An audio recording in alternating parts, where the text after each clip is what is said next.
just be transparent with the staff. They know that as a company, you have their best interest in mind. At the end of the day, it's not a dollars and cents drives everything. That's not true, because that's too short-term thinking. If I'm long-term greedy on things, I may have to get through a valley to get to a peak. And if I'm not willing to go through the valley, I may not get to the peak.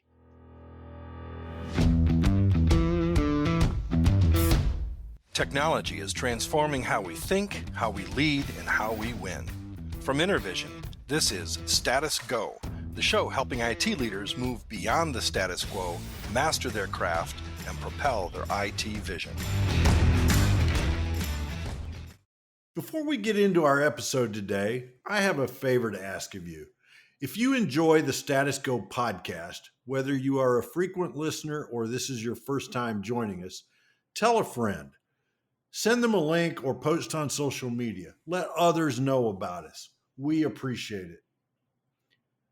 We as leaders talk a lot about culture. We want to create a culture that engages our teams, that shines through to our customers and clients, and enables us to achieve our goals and our vision. But how do we do it? How do we create that kind of culture? In this installment of Status Go, we're going to explore just that, the how behind the dream. This is your host, Jeff Tunn. Today's guest is Joel Russell. Joel is the founder and CEO of eimagine, a full-service IT consulting firm headquartered in Indianapolis, Indiana, but with a national reach. Joel, welcome to Status Go. Thank you, Jeff. I'm super excited to be here. I really appreciate you inviting me on. Hey, before we dive into culture and explore the culture there at eimagine, I'd love for you to share a little bit about your background, kind of the days before eimagine.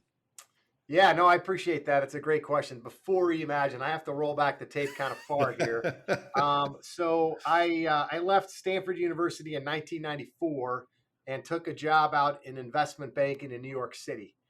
Had I read the newspaper, I would have realized that Kidder Peabody, the firm I was joining, wasn't really doing very well at the time. But of course, I didn't read the paper back then, and really didn't know anything about investment banking. It was just a job that I don't know if I lucked into, networked my way into, but worked my way into. But I did investment banking in New York. And the thing I really loved about Kidder Peabody is they really stressed their training program and their investment in people. You know, they would joke, Joe Lash, our managing director at the time, best and brightest, we'll bring them in and we'll train them to be investment bankers. You don't have to know accounting and banking. We'll teach it to you. And, you know, that's probably how I got the job, because I didn't know accounting or banking. So I did that. And then I went to work for a company in Chicago. It's now Inrule, but the guys that founded it used to own a company called Calypso. And I think I was employee number 4 or 5 back in the day. There was an entrepreneur there that I really learned from named Lauren Goodman, probably the best technologist that I've ever had the pleasure of working with. Lauren is really the brains behind Inrule right now, in my opinion. And the thing I learned from Lauren is really just about entrepreneurship. The guy did everything. If you were struggling, he'd come over, he'd spit out code in 30 minutes, and it'd take me a week to figure out what he did. I mean, he was just amazing. Yeah. And then from there, I moved to Indy. My now wife, then girlfriend, was kind of like, hey, are you coming to Indy? She was in dental school here in Indiana. And so I moved down here and took a job with a local consulting company. And really the thing I gleaned from that was the importance of learning sales. You know, I'd always been on the delivery side. And I remember talking to the owner about, hey, if I move, can I open up an office for the company in a different city that I moved to? And he said, not if you haven't done sales. And at the time I was like, wait, what? But after and 25, 26, 27 years later, I think that was good advice from him. Yeah. And so really, you know, having left college, I had a couple of different jobs. And then, you know, eimagine, I think I started when I started it in 97. I was turning 20. I was 25 at the time. So I'm 50 now. So there's my 25 years. And so I had a couple of jobs, couple of things along the way, and then started my own thing, and really, thankfully, have not looked back since. That is outstanding. And I know that you're celebrating an anniversary this summer. eimagine turns 25. So congrats on 25 years. That is amazing. Thank you. Yeah, it's really surreal to think back to Wow, I've been doing this for 25 years. We've had some of our employees that have been with us. I think Scott's 22nd anniversary is coming up in the next couple of weeks. Wow. So it's hard to believe, but I mean, I was half my age. Yeah, yeah, that is pretty wild when you think about it. Well, take us back. What led you to create eimagine, and was the focus on culture from day one, or did that come later? Yeah, no, that's it's something to think about, Jeff. I'm glad you asked. I mean, when I think about me and growing up, both of my parents were college chemistry professors. I can't tell you how many chem lectures I had to sit through, how many chem labs I had to sit in, and it was crazy. But I was always around a college environment, a learning environment where they were challenging their students to learn and get better. And chemistry in it itself is a challenging subject, let alone Oh taking yeah, it from either one of my two parents. So I think I had that in my DNA of this ability to, this learning environment.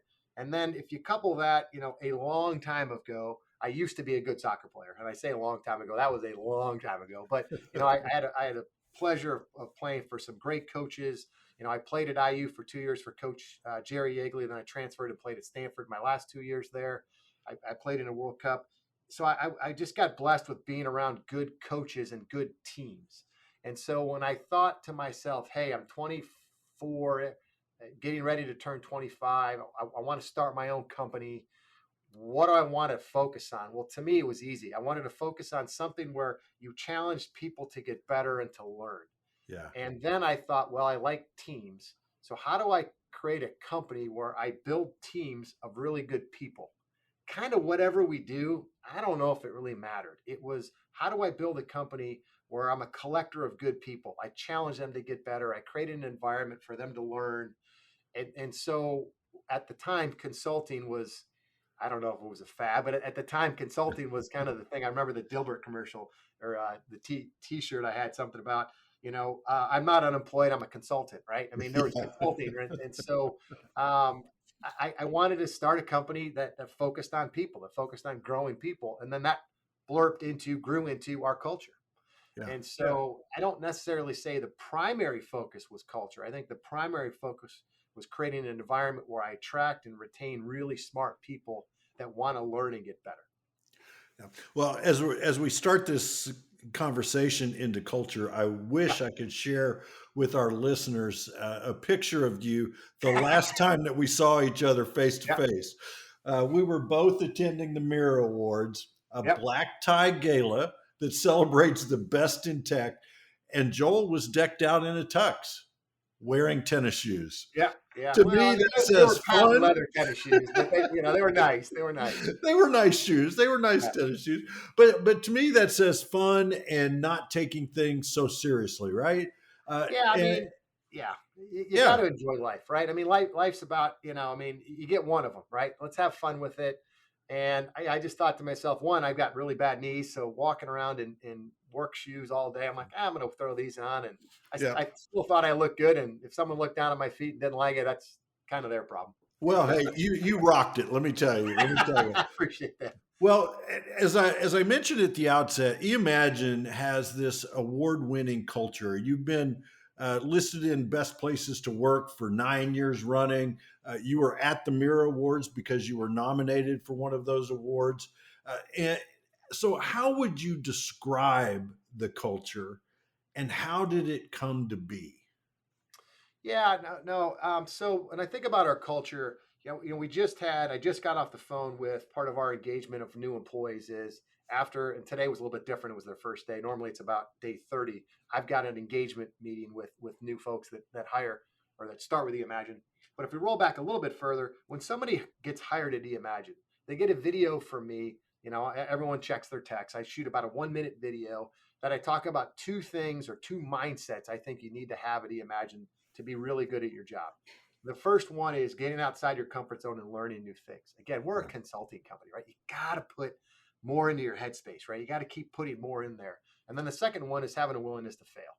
yeah, And I think part of the learning, the process is screwing up and failing and then fixing it and making it better the second or third time through. And so I think if those are our two tenets to our culture of a willingness to learn and grow and a willingness to fail and say, you know what, If I make a mistake, that's life, right? What do I Yeah. learn Yeah. from it, and how do I improve upon that?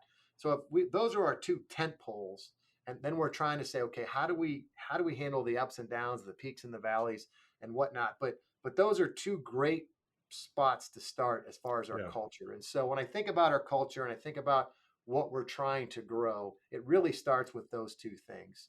Um, and I guess I'll just leave it at that. I mean, those are the two places Yeah, we start. yeah.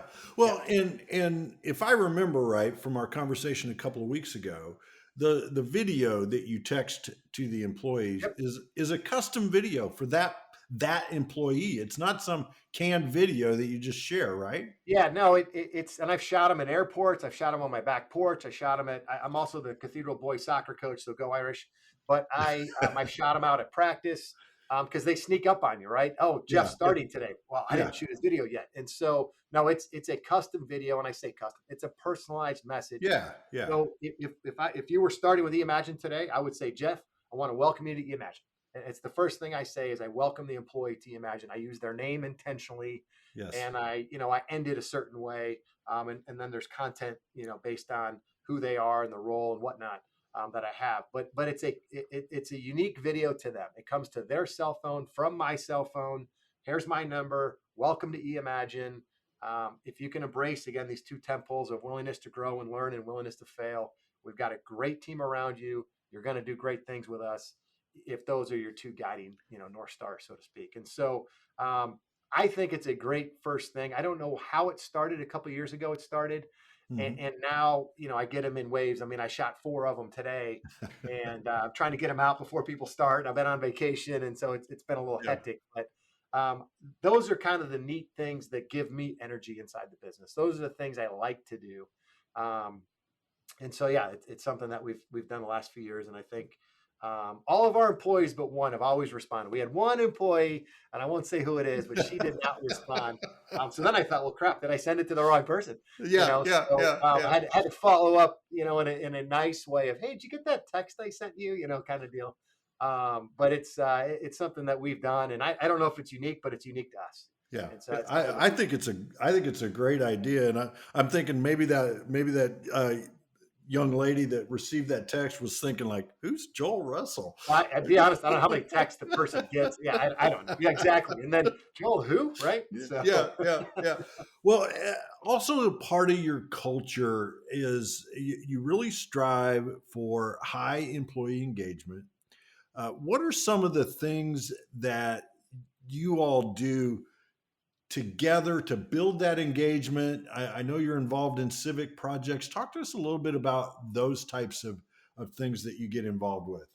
yeah, I mean, so my oldest son is diabetic. He was diagnosed in June 15th, 2000, and what would that be, 2005? Um, and I always joke because every diabetic parent knows the exact date their child was diagnosed with diabetes. Alex's is June 15th. And so I've got to be a little careful because that really hit home for me. And I'll be honest, Jeff, I struggled for a number of years with Yeah, Alex's diagnosis. A good friend of mine's he just retired last week, so enjoy retirement, Father Bob. And I have spent a lot of time unpacking that and helping me work through that. So I have to be careful that we don't just get involved in what's near and dear to my heart.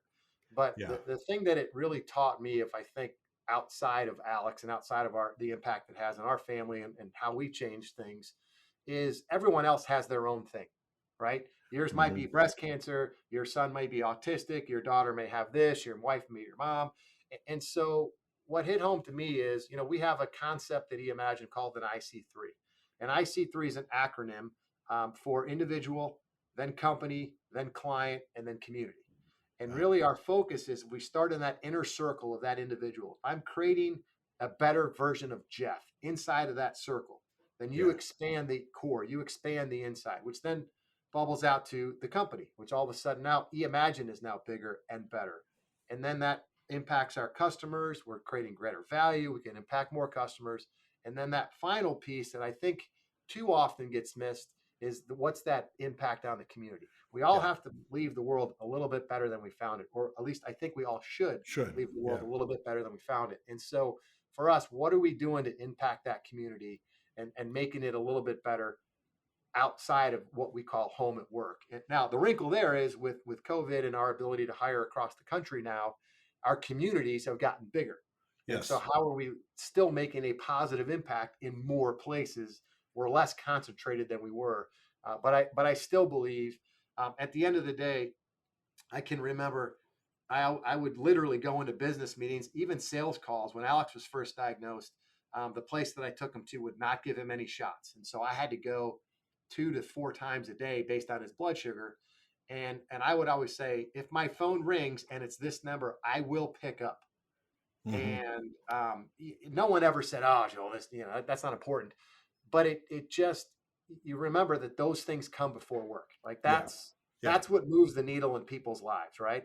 Is your family happy, your wife, your spouse, your parents?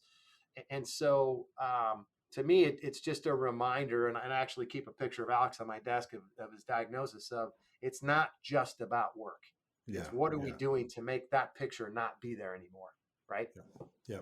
It's about keeping things in the right perspective and the right priority. Now, Joel, I want to pause right there. We're going to Yeah. pause for a word from Intervision. Intervision, as you know, is the sponsor of the Status Go podcast.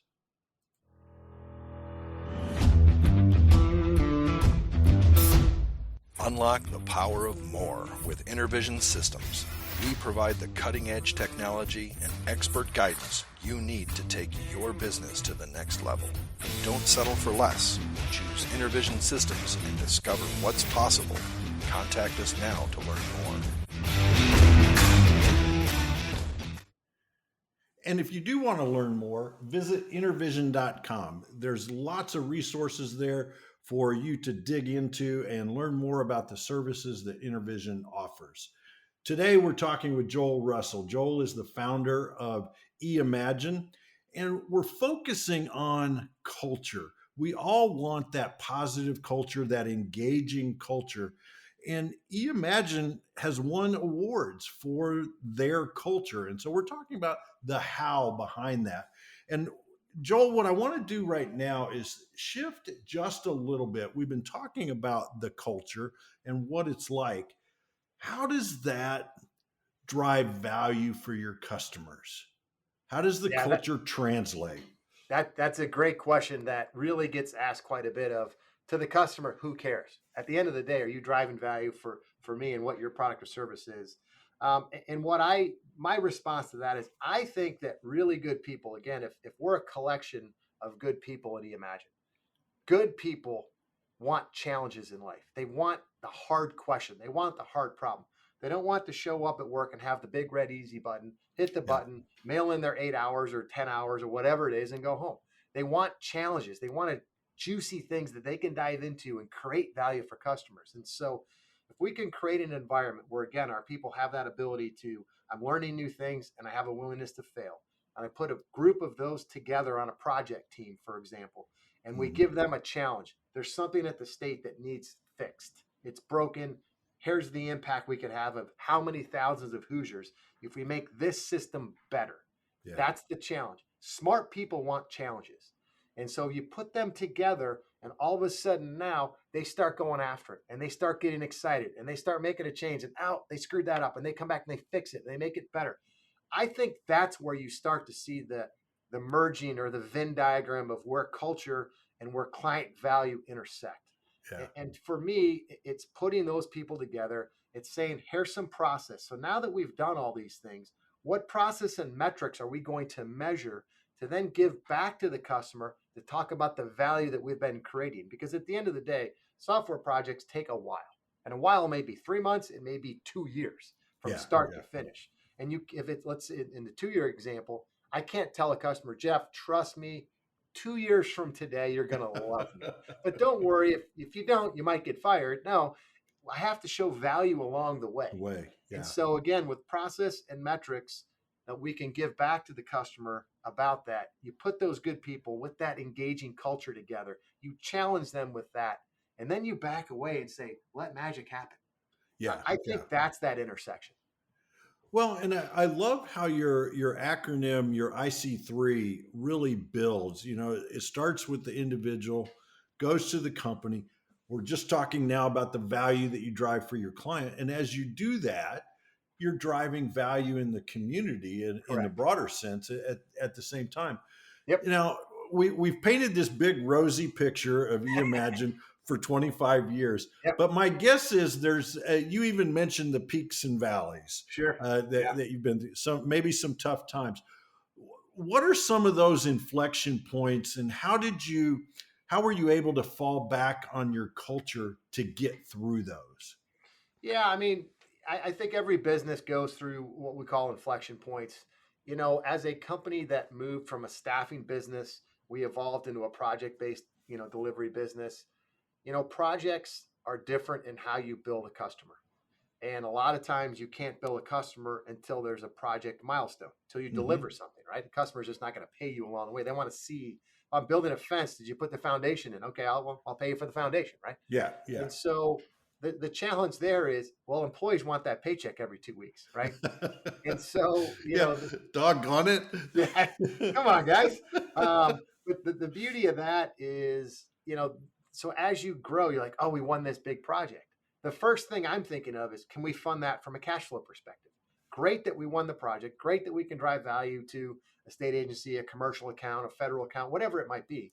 Yeah. But at the end of the day, there's constraints that happen on the business. There's things that the Hmm. business needs to have for you to be able to grow and to do that. And so, as I look back at that, I mean, I think partnering with the right kind of bank that can help you through those tough times or those points where you win the big project, maybe you add 20 new people, you have your first deliverable 3 months into the project, you've just covered 3 months of payroll for 20 people. That's not cheap.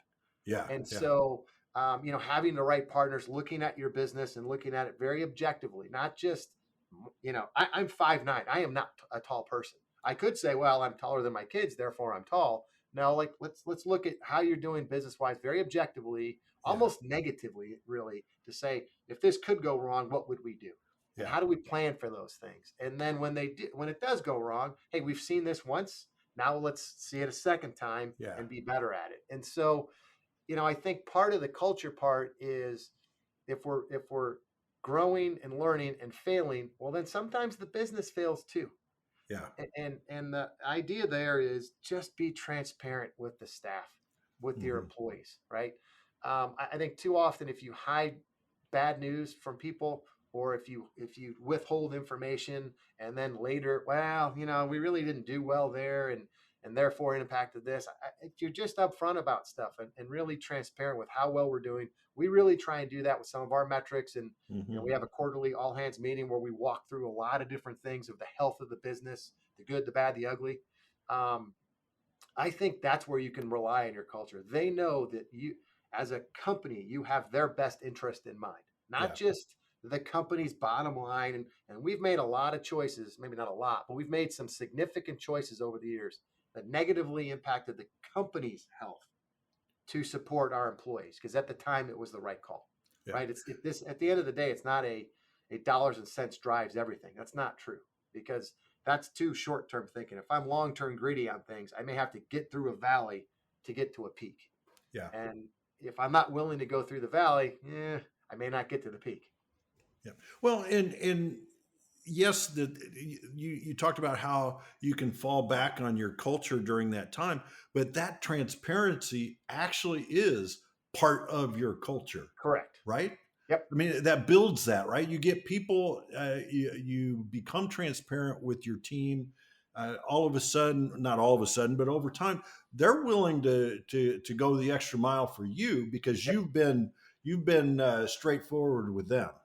Yep. Yeah. I mean, I remember going back to a Tim Roberts' sales training class where, you know, him telling me or teaching me, if you ask someone for help, 9 times out of 10, people are going to say, Jeff, how can I help you?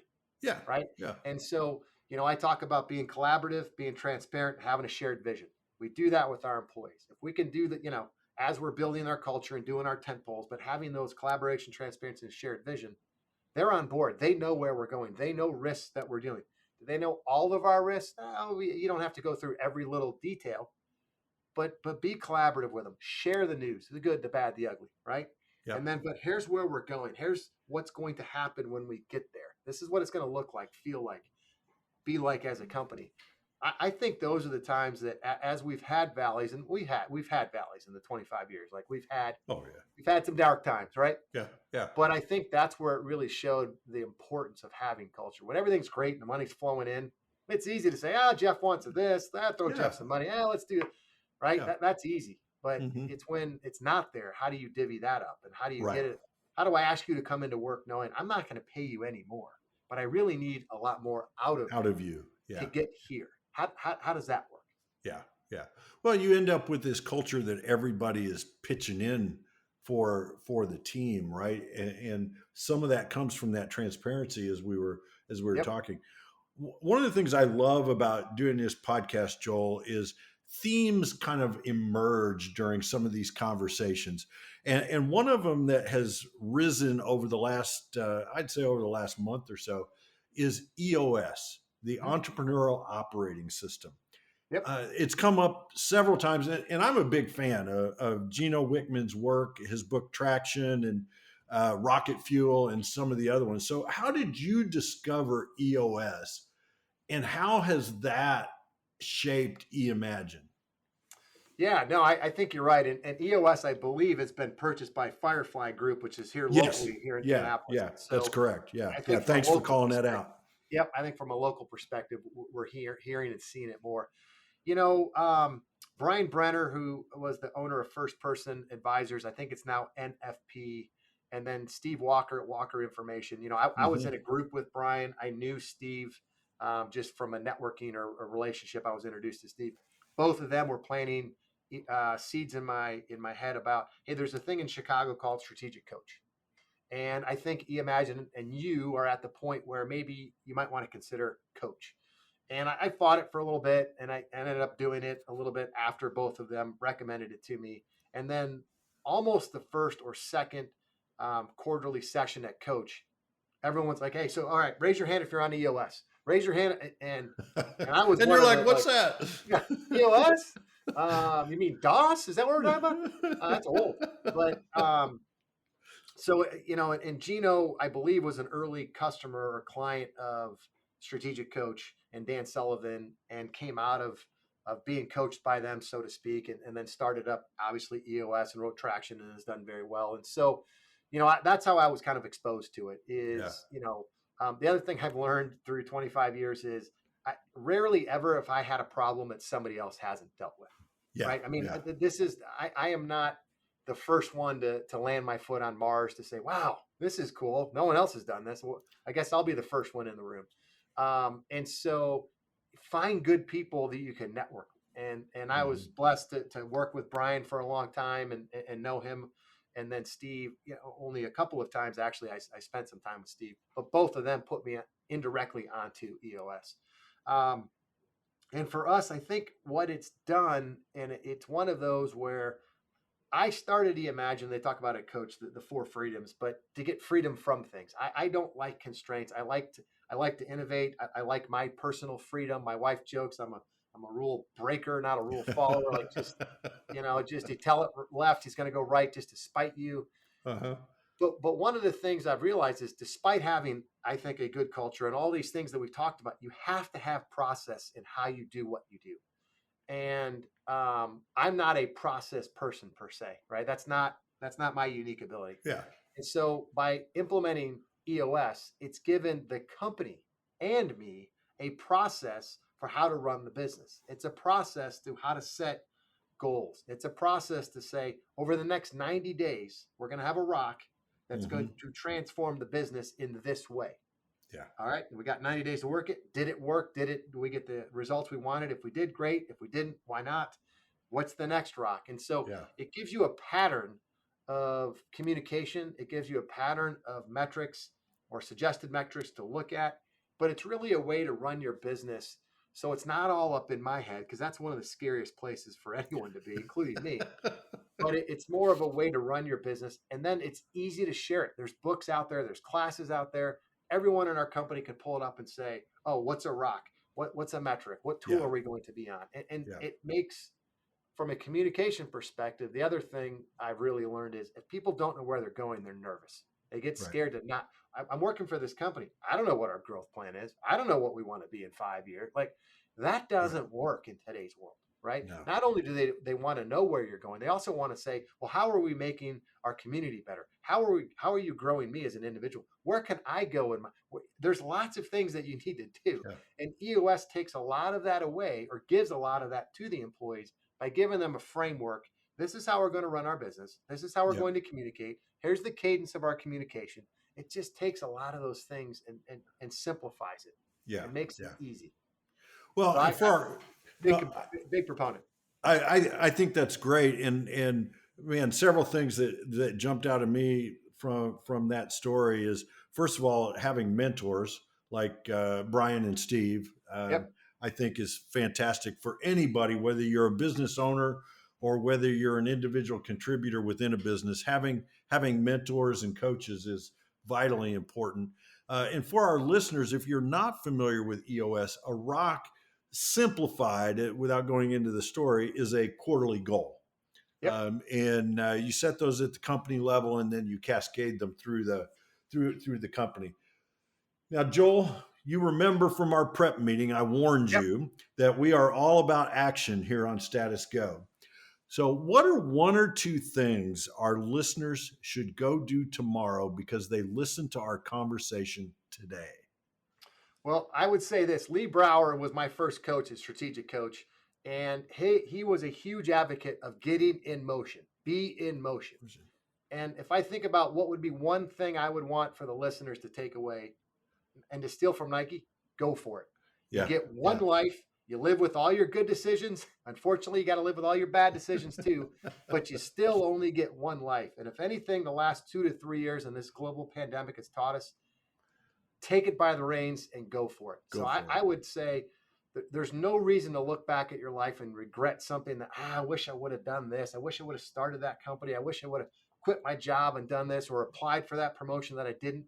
I would say have the courage to go for it, get in motion. And it's so much easier to tweak where you're going if you're already moving, and just get yourself in motion towards a direction that you want to go. And you know what? You're going to make changes along the way, but it's to get in motion and to really go for things. I mean, I can't encourage people enough, young, old, it doesn't matter what age you're at. You know, we just had our first employee retire, and I'm so excited for her that she's retired. And it's not, oh, you get to stay home and do nothing. My question to her was, now what do you get to do in your life? What are you going to go do? Yeah. And so I would say, to your point, it's action, it's motion, but just go for it. I love that. Get started. Don't quit waiting for something outside to happen to influence you. Make it happen. Make it happen. Yep. Joel, thank you so much for carving out time to talk to us today. I know you are in the midst of this celebration of 25 years and the planning that goes into that, and I appreciate your time and appreciate the conversation. Thank you very much, Jeff. I really appreciate it. To our listeners, if you have a question or want to learn more, visit intervision.com. The show notes will provide links and contact information. This is Jeff Tunn for Joel Russell. Thank you very much for listening. You've been listening to the Status Go podcast. You can subscribe on iTunes or get more information at intervision.com. If you'd like to contribute to the conversation, find Intervision on Facebook, LinkedIn, or Twitter. Thank you for listening. Until next time.